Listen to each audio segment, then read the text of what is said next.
Lito Atienza. Ako rin po ang direktora ng Kababaihan ng Maynila at ngayon katambal ni Yorme Isko Moreno Dumagoso bilang kanyang vice-alkalde. Alam nyo, naniniwala ako sa tadhana.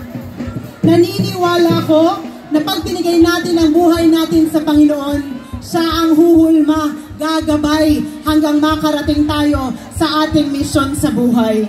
Alam ko ngayong gabi, narito ako sa inyong harapan dahil tadhana ko na maging vice-alkalde ni Yorme Isko Moreno Dumagoso. Nung bata pa po ako, ang pangarap ko ay maging isang misyonaryo. Noong panahon ng aking ama ay vice-alkalde ng Maynila, ako po ay naging aktibo para ipaglaban ang boses ng mga kabataan. At nung ako po ay nasa kolehiyo, ang kinuha ko pong kurso ay Political Science, major in Governance. Hindi dahil ako ay nagbalak na pumasok sa mundo ng politika, dahil gusto ko lang maintindihan ang tamang pamamalakad sa gobyerno. Nung ang aking ama ay alkalde ng Maynila, ako po ay tumulong diretso sa tao. At nung siya ay buhay party list representative, ako po ang gumawa ng mga paraan para makalikom ng milyong-milyong halaga para makapagmahagi ng food boxes, vitamina, maintenance, at lahat ng suporta sa likuran. Ngunit kahit kailan, hindi nyo po nakita ang aking mukha. Hindi ko po talaga ito pinakita.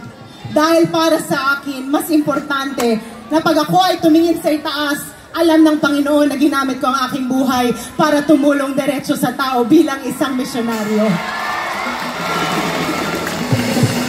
Ngunit nung ako po ay naging isang broadcast journalist, kagaya ng aking kapatid na si Kuya Kim. Sino ang mas pogi? Si Kuya Kim o si Ali? Parang wala akong narinig na nagsabing Kuya Kim. Pero alam nyo, nung ako ay naging isang broadcast journalist for 7 years, doon ko po nakita ang totoong hinaing ng mga taong napag-iwanan sa laylayan ng lipunan. Mga sektor na para sa akin umiiyak dahil hindi sila naririnig ng gobyerno. At dahil doon, yan po ang nagpatatag ng puso ko na tumayo dito sa inyong harapan ngayon para isigaw ang boses sa mga sektor ng lipunan na para sa akin dapat naririnig at ipinaglalaban ng gobyerno.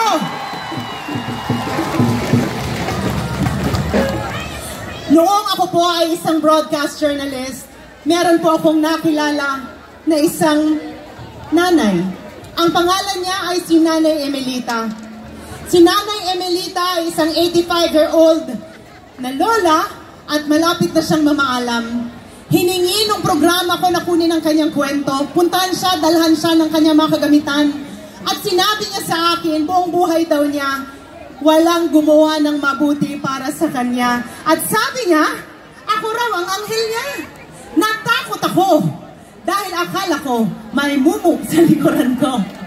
Ngunit, nung sinabi niya sa akin na buong buhay daw niya, siya ay parang naging isang daga lamang na dumaan dito sa ating mundo.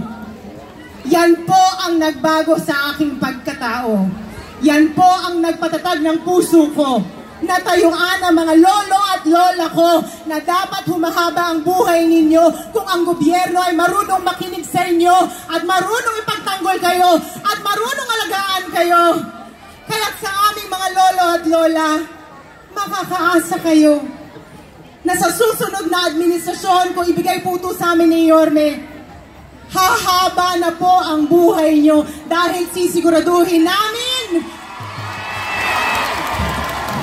na siksik-liglig ang gamot, vitamina, bakuna, pag-aalaga at pagmamahal na ibibigay sa inyo ng gobyerno balang araw dito sa Maynila. Tumatayo rin ako para sa mga kababayan natin na may kapansanan. Mahirap mabuhay ng may kapansanan. Kaya dapat ang gobyerno nakaalalay sa inyo. Tumatayo rin ako para sa mga magulang na araw-araw nagdadasal na sana merong isang gobyerno na kaya nilang masandalan pagdating sa edukasyon ng kanilang mga anak. Tumatayo ako para sa ating mga kapatid na Muslim, para sila ay magkaroon ng boses din sa gobyerno balang araw.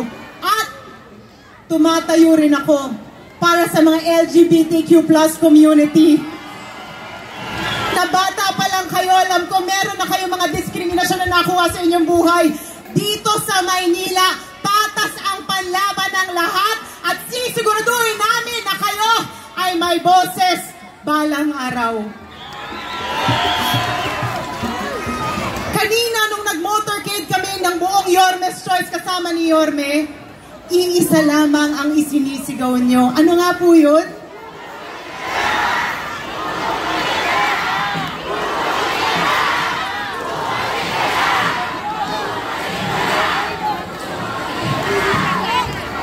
Alam ko kung bakit gusto nyong bumalik si Yorme.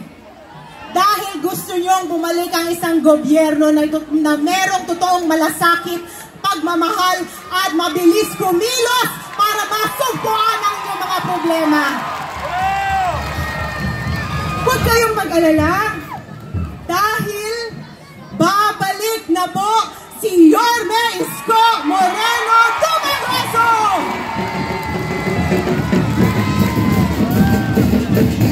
Ngunit, sana isama niyo rin po si Chief Atienza. Ang trabaho po ng Vice Alcalde ay maging presiding officer, maging ina ng konseho, gumawa ng mga programa, polisiya na dapat angkop sa pangangailangan nyo. Kaya kung kayo ay pipili ng Vice Alcalde, kailangan maghanap kayo ng isang tao na marunong makinig at ipaglalaban ang inyong boses sa gobyerno. Kung meron man ako isang bagay na kaya kong ipagmalaki sa aking sarili, bata pa lang ako, nakikinig na ako at ipinaglalaban ko na ang boses nyo dahil importante kayo sa akin. Nung bata po ako, alam ko, ako ang inubog ng aking ama na ipagpatuloy ang kanyang nasimulan dito sa Maynila. Ako po ay nakapagtapos ng Political Science major in Governance. Tinuruan niya ako nung siya ay Vice Alcalde kung paano maging isang magaling at mabisang Vice Alcalde na susuporta sa kanyang alkalde. Tondo, makakasiguro kayo na kung ako ang gagawin yung Vice Alcalde ni Yorme balang araw, susuportahan ko siya ng buong buo!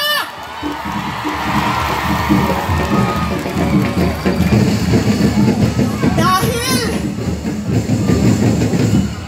naniniwala ako na ang suportang ibibigay ko kay Yorme balang araw ay suporta ko sa bawat Manileño na umaasa na sila ay makita at mahalin ng gobyerno muli dito sa Maynila.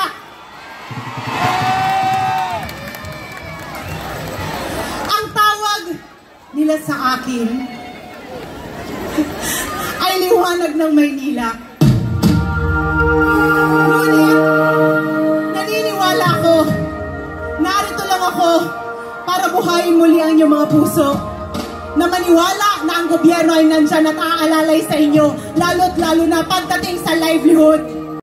Bongo-bongo na, Mr. Malasakit, Senador Bongo, bisyo ang magserbisyo. Maayong adlaw, ako po si Senator Bongo. Patuloy po ako magsiservisyo sa inyo lahat sa abot ng aking makakaya. Dahil bisyo ko po ang magserbisyo sa ating mga kababayang Pilipino at naniniwala po ako ang serbisyo sa tao ay serbisyo po yan sa Diyos. If God willing, ipagpapatuloy ko ang aking paninilbihan upang matiyak na ang serbisyo at programang makakatulong sa inyo ay patuloy na ipapaabot sa bawat Pilipino. Unahin ko po ang mga pro-poor programs at tulungan po natin ang mga kababayan nating mahihirap. As your senator, I have authored 16 laws. I have principally sponsored 82 laws, including 80 laws for the establishment and upgrade of public hospitals. I have co-authored or co-sponsored 185 laws. Bilang chairman ng Senate Committee on Health, tatlo po ang aking naging prioridad. Malasakit Centers, Super Health Centers, at Regional Specialty Centers. Bilang chairman ng Senate Committee on Sports, iniinganyo ko po ang mga kabataan to get into sports, stay away from drugs, to keep us healthy and fit. Konektado po ang health sa sports. When we are physically fit, mas healthy po tayo at hahaba ang ating buhay. Isa po ako sa author at co-sponsor ng National Academy of Sports sa New Clark City, kung saan po meron na tayong eskwelahan na pwede na mag-aral at the same time mag-training ang student-athlete. Proud po ako bilang chairman ng Senate Committee on Sports since 2019. Nakamit po natin ang first ever gold sa 2020 Tokyo Olympics at 2 gold sa 2024 Paris Olympics. Chairman din po ako ng Senate Committee on Youth. Sa mga kabataan, mag-aral kayo ng mabuti. Kayo po ang kinabukasan ng bayang ito. Nandirito lamang po ang inyong Senator Kuya Bongo na handang magserbisyo po sa inyong lahat sa abot ng aking makakaya, dahil bisyo ko po ang magserbisyo sa ating mga kababayang Pilipino. At naniniwala po ako na ang serbisyo sa tao, serbisyo po yan sa Diyos. Kasama ninyo ako sa laban para sa mas maayos, mas maunlad at mas maasahang gobyerno. Sa tulong ninyo, patuloy po ako magseserbisyo sa inyo. Ilapit po natin ang serbisyo medikal sa ating mga kababayan. Ilapit po natin ang serbisyo ng gobyerno sa ating mga kababayang mahihirap. Daghang salamat. Mabuhay tayong lahat. Milyon-milyong Pilipino na ang nakatira ng serbisyo at malasakit. Saan mang sulok ng bansa, bagyo, sunog, lindol, ano pa mang sakuna. Si Senator Bongo, Mr. Malasakit, bisyo ang more serbisyo. Ibalik sa Senado. At upang katawalin ang ating pong